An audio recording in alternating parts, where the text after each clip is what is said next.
The massive doors of the Galactic Council chamber slid open with a deep hum that echoed through the crystalline walls. Inside, hundreds of alien beings filled floating seats, arranged in perfect circles around a central holographic display. Their conversations created a symphony of clicks, chirps, and electronic buzzes that would have overwhelmed human ears.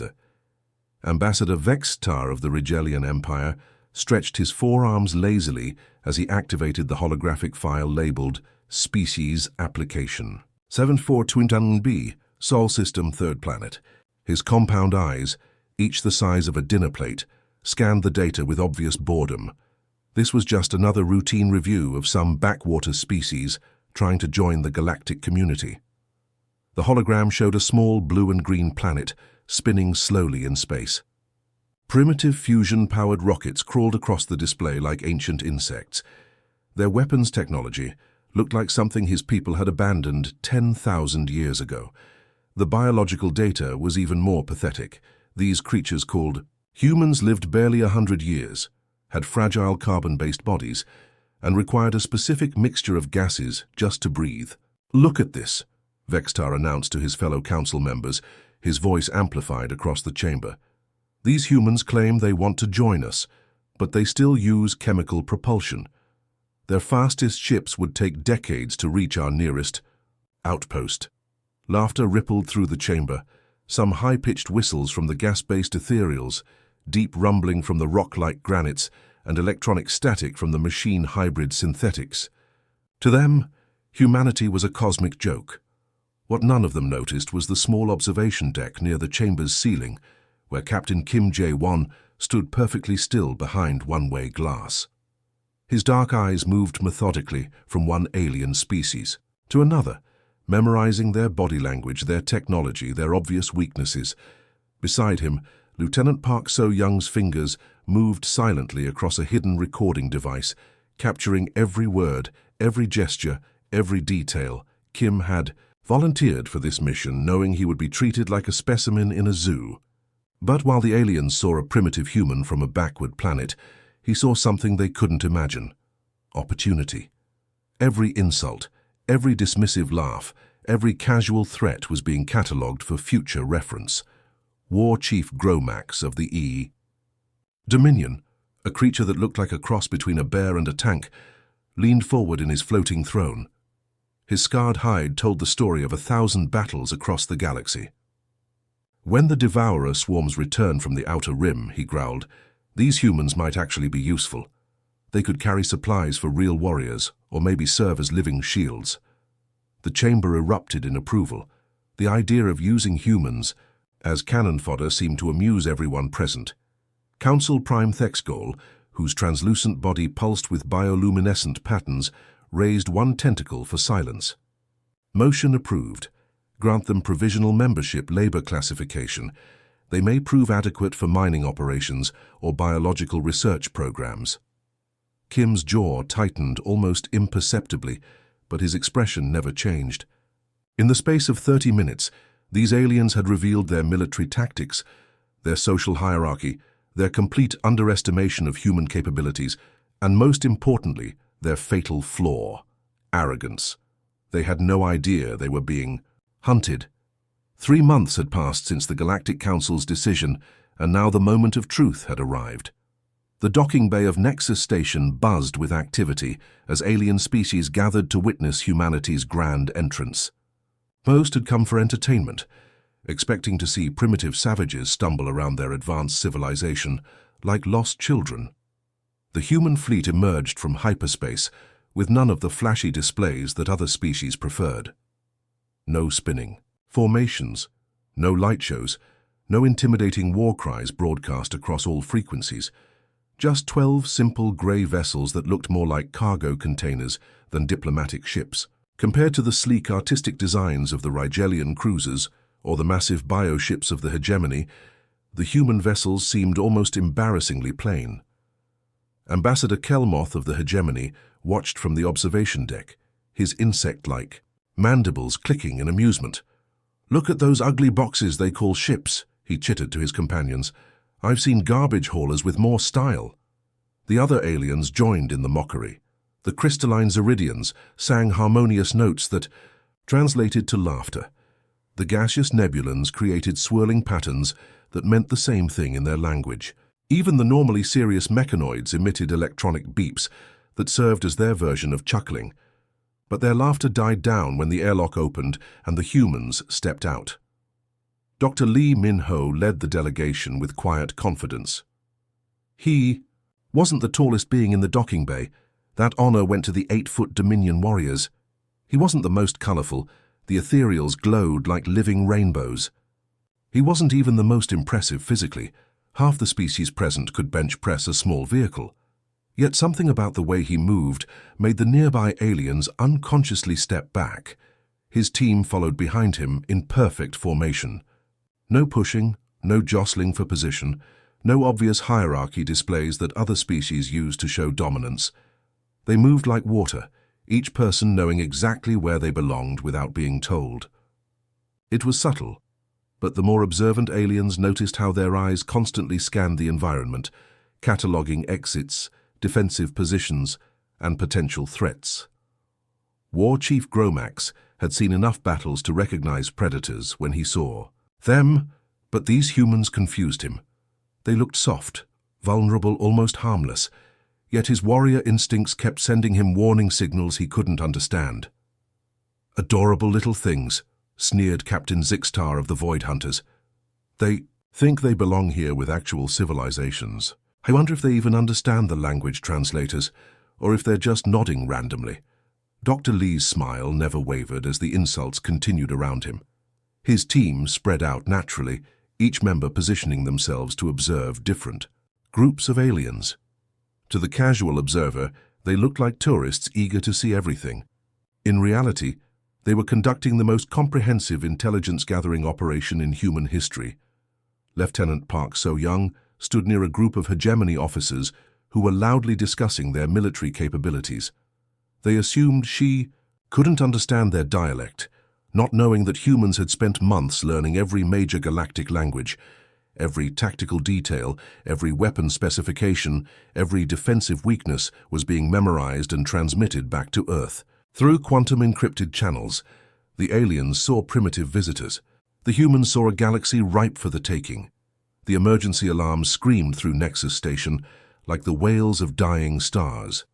Red warning lights bathed every corridor in bloody shadows as the long-range sensors detected something that made even the bravest alien warriors tremble.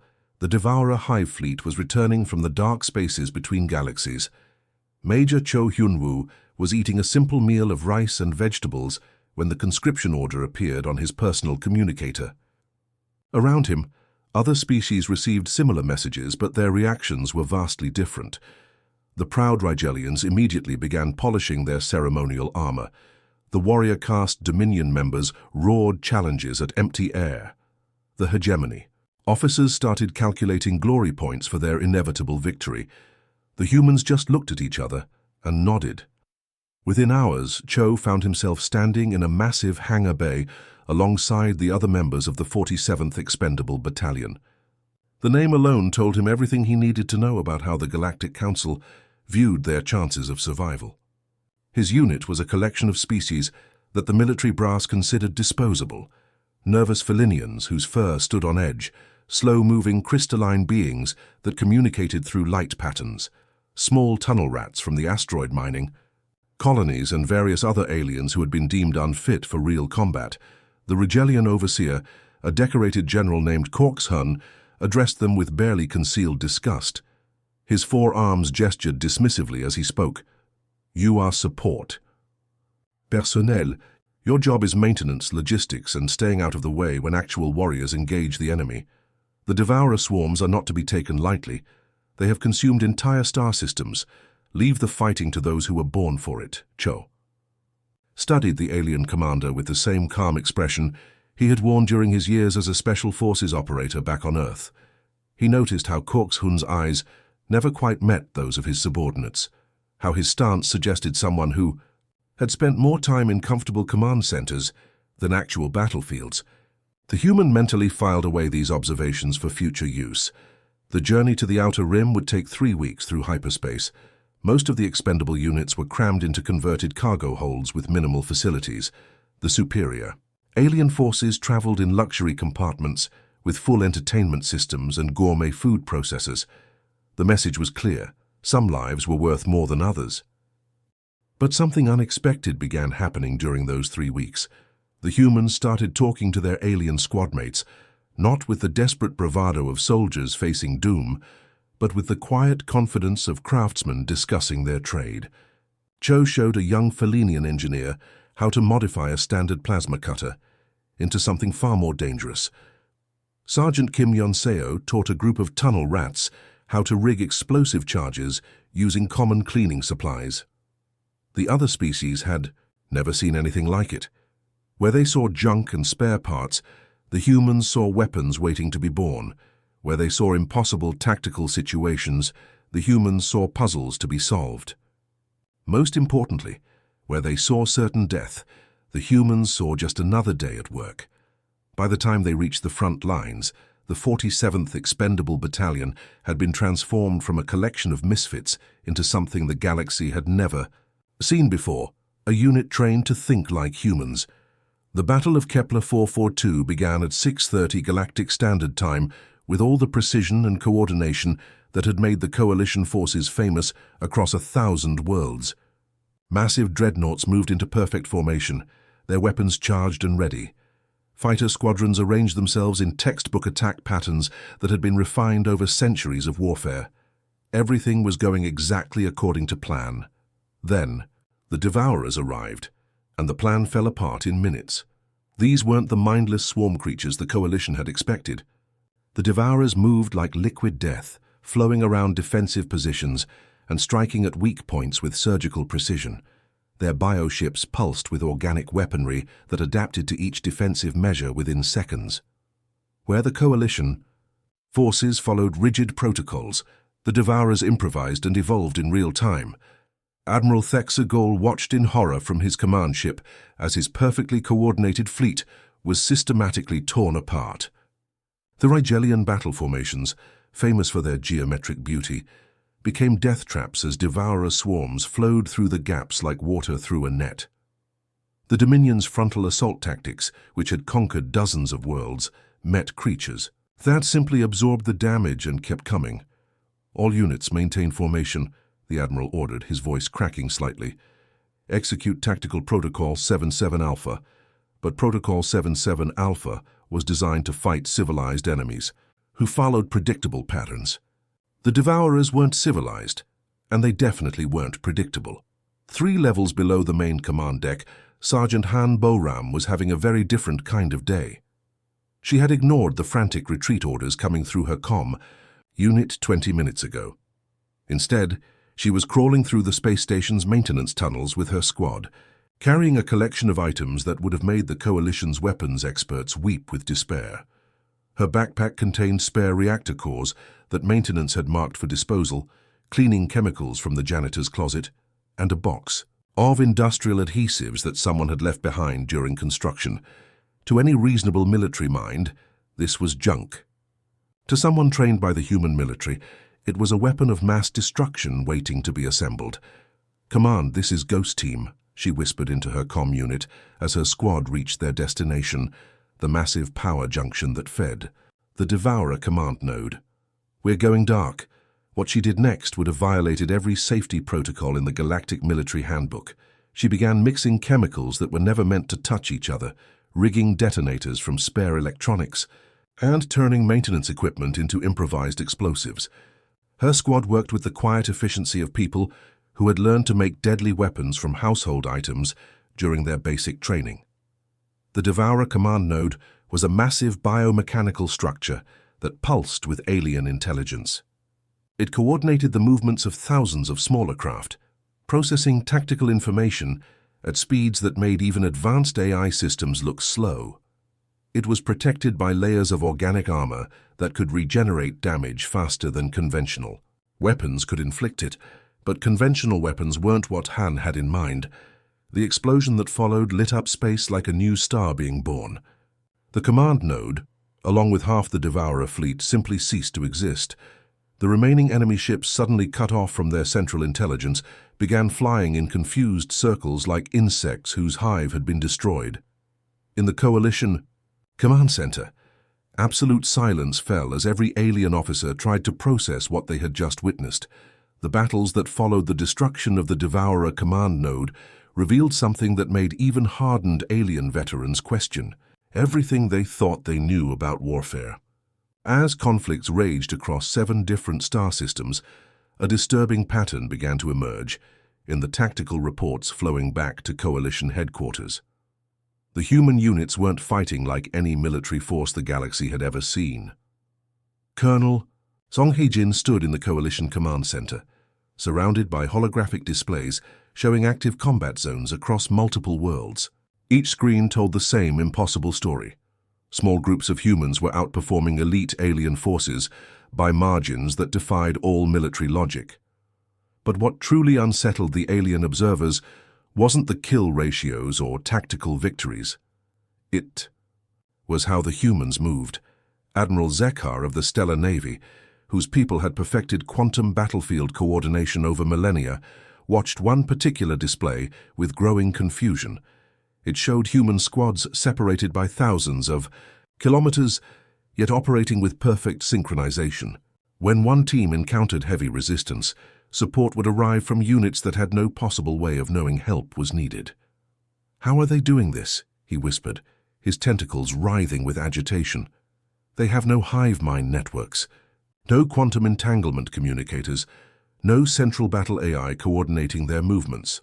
Song looked up from his tactical console with a slight smile. "We don't need any of that, Admiral. We have something better." On the screens, the evidence was impossible to ignore. Human teams shared information instantly across vast distances through methods that made no technological sense. They adapted to new Devourer tactics mid-battle, each squad learning from every other squad's experiences in real time. Most disturbing of all, they refused to abandon wounded comrades, even when tactical doctrine clearly demanded strategic withdrawal. Lieutenant Park Min-jung's squad was a perfect example. Her team had been pinned down by Devourer biocannons for 6 hours on a barren moon, completely cut off from reinforcements. According to every military manual in the galaxy, they should have been dead or captured hours ago. Instead, her voice came through the comm channels, calm and professional, as she coordinated a complex ambush that would have impressed the Coalition's best strategists. "Ghost 7 to all units. We have movement on the eastern ridge. Looks like they're trying to flank us again. Could use some of that magic you worked on the North Crater Echo Team." 300 kilometers away, Echo Team's leader, Sergeant Kim Dong-woo, immediately understood what she meant. His squad had successfully used collapsed tunnel systems to trap Devourer forces 2 days ago. Without any detailed explanations or lengthy tactical briefings, he began modifying those same techniques for Park's situation. "Copy that, Ghost 7. Try channeling them through the ravine system. We're sending you the frequency modulations that worked on their bioarmor. Should give you about a 15-second window." The alien commanders watching these exchanges felt a chill that had nothing to do with the climate control systems. These humans weren't just sharing information, they were thinking as one organism while maintaining individual initiative. It was like watching a pack of wolves coordinate a hunt, except these wolves carried plasma rifles and improvised explosives. The most unsettling part was how the humans treated their wounded. In galactic warfare, casualties were an acceptable loss, a necessary sacrifice for strategic objectives.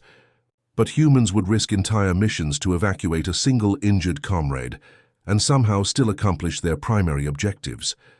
They were rewriting the rules of war, and the galaxy was starting to realize that these weren't Earth's warriors they were watching. These were their diplomats and scientists. The turning point in the war came not with massive explosions or heroic charges, but with something far more disturbing, the moment the Devourers began to run away in terror. Captain Yoon Soo-jin crouched behind a collapsed wall on the contested planet of Zerion 7, her rifle scope trained on what should have been an easy victory for the enemy forces.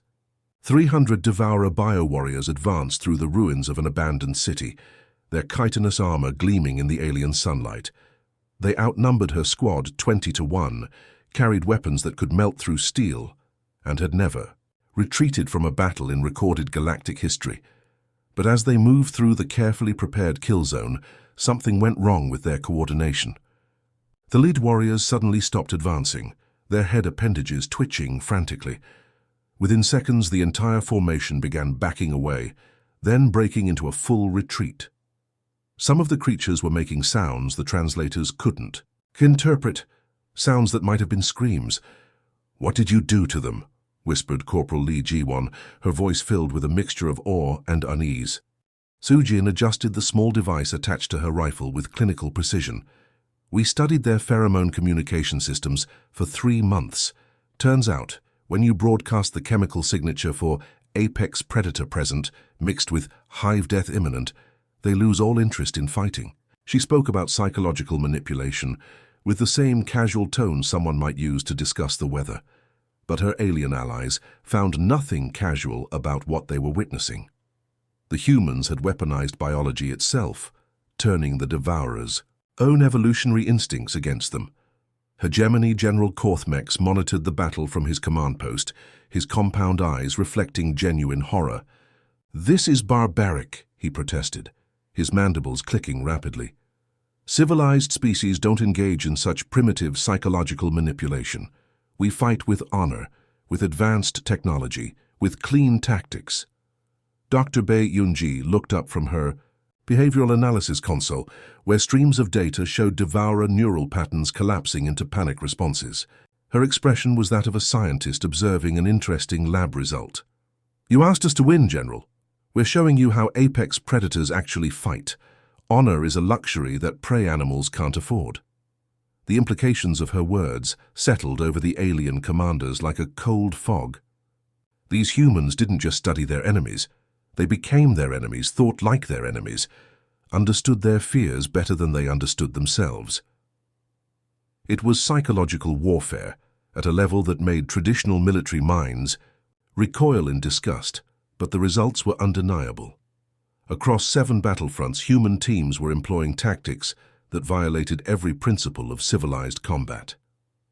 They used captured Devourer biotechnology in ways that horrified its original creators. They exploited behavioral patterns that other species had never even noticed. Most disturbing of all, they demonstrated an unsettling willingness to sacrifice themselves in ways that maximized psychological impact on the enemy. On Kepler Station, Sergeant Park Hyun-soo's squad had been surrounded for 18 hours. Rather than surrender or fight a hopeless last stand, they rigged their position to create what humans coldly called a teaching moment. When the Devourers finally overran their position, the resulting explosion sent a very clear message to every enemy unit within 50 kilometers. Humans don't just die, they take you with them. The galaxy was beginning to understand that Earth had raised its children in a very different kind of school. The war took a dramatic turn when the humans stopped playing defense and went hunting. What happened next would be studied in military academies across the galaxy for centuries to come, assuming there were any alien military academies left to study it. Commander Park Jin-woo stood in the tactical center of the human flagship, surrounded by holographic displays that showed Devourer fleet movements across 12 star systems. But these weren't real-time readings, they were predictions. His team had successfully forecast the next 7 moves the enemy would make, down to which asteroid fields they would use for cover and which planets they would target for resources. The alien observers crowded around the displays in growing unease, watching as human predictions proved accurate with terrifying precision. Every Devourer scout ship, every supply convoy, every tactical retreat played out exactly as the humans had anticipated. "How is this possible?" Admiral Vextar demanded, his 4 arms trembling slightly. "Our most advanced quantum computers can barely track their current positions, yet you're predicting their movements days in advance." Jin-woo studied the tactical hologram with the same focused intensity his ancestors had used to track mammoth herds across frozen plains. "It's not magic. Admiral, it's persistence hunting. We don't just chase our prey, we become the prey, we think like the prey. We understand what they're going to do before they know it themselves." The concept was alien to species, who had evolved as either pack hunters or herd animals. But humans had developed something far more dangerous during their rise to dominance. On Earth, they had learned to think like everything they hunted. When tracking deer, they became deer. When hunting wolves, they understood pack dynamics better than the wolves themselves. Now, when facing the devourers, they had spent months learning to think like a hive-mind organism, desperate to survive. Lieutenant Kim So-young's voice crackled through the comm system from her scout ship, positioned 3 systems away. Confirmed. Movement in the Vega sector, sir. Just like you predicted. They're splitting their forces, trying to protect the supply routes. What the aliens didn't understand was that this wasn't advanced technology or supernatural ability. It was simple. Pattern recognition refined by millions of years of evolution. Humans had survived by being able to predict where water would be during droughts, where game would migrate during seasons, where predators would hunt during dangerous times. The devourers were just another species with predictable behavior patterns. The Quay human fleet moved like ghosts through hyperspace, appearing exactly where enemy forces were most vulnerable and vanishing before reinforcements could arrive. They picked off isolated devourer vessels with surgical precision, always striking at the psychological moment when the enemy was most demoralized and least prepared.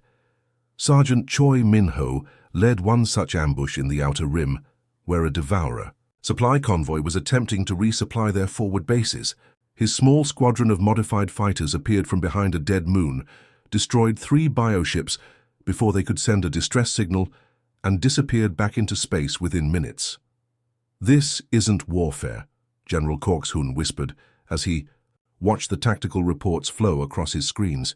"This is extermination." The Galactic Council was beginning to realize a terrifying truth. The species they had dismissed as primitive laborers weren't just winning the war, they were hunting the galaxy's apex predator to extinction.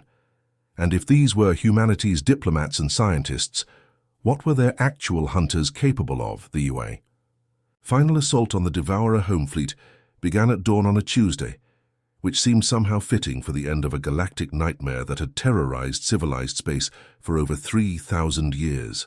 General Kim Tae-hyung coordinated the attack from his command ship, surrounded by alien officers who had finally stopped questioning human tactics and started praying to their various gods that they would never have to face humanity as an enemy. Thamai. Devourer home fleet was a sight that had driven seasoned warriors to madness. Thousands of bioships clustered around their massive hive world, like antibodies protecting a diseased heart. Each vessel pulsed with organic weaponry that had evolved specifically to counter every known military tactic in the galaxy.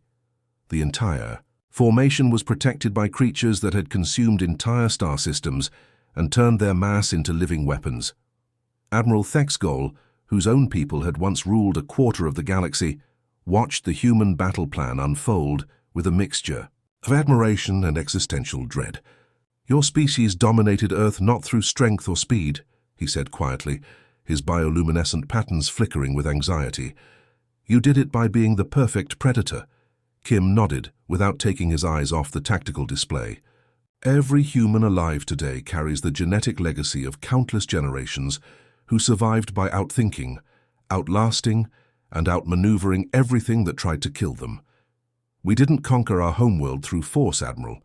We inherited it by being the last ones standing. The truth was written in humanity's DNA, encoded in reflexes and instincts that had been refined across millions of years. Humans weren't the strongest species on Earth. That honor belonged to creatures like elephants and whales. They weren't the fastest. Cheetahs and falcons had claimed those records. They weren't even the most numerous. Insects had won that particular evolutionary lottery. But humans had possessed something far more dangerous than raw physical power. They had the ability to understand their prey better than the prey understood itself. When they hunted mammoth, they didn't just chase the animals. They predicted migration patterns, understood herd behavior, and set traps at watering holes the mammoths would need to visit eventually. When they faced cave bears, they didn't fight them directly.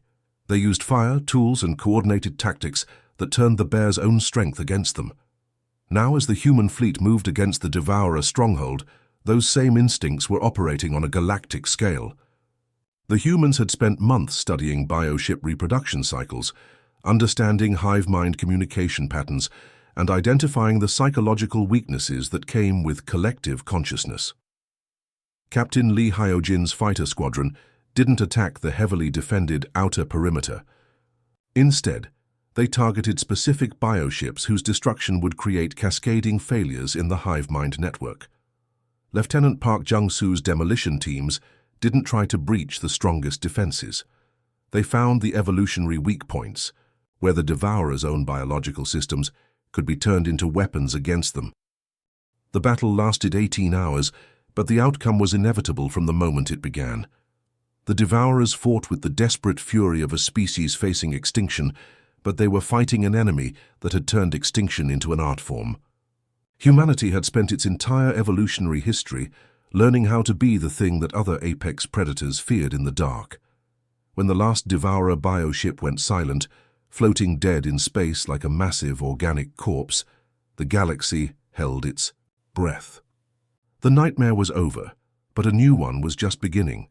6 months after the last Devourer ship fell silent in the cold vacuum of space, Ambassador Lee Da-hai walked into the Galactic Council chamber with the same quiet confidence that had once been mistaken for primitive simplicity. But the chamber that had once echoed with dismissive laughter now held the kind of respectful silence usually reserved for funeral services. The alien delegates who had previously mocked humanity's crude technology and fragile biology now avoided direct eye contact. Some species had taken to wearing ceremonial armor during council sessions, as if pieces of metal could somehow protect them from the psychological weight of what they had witnessed.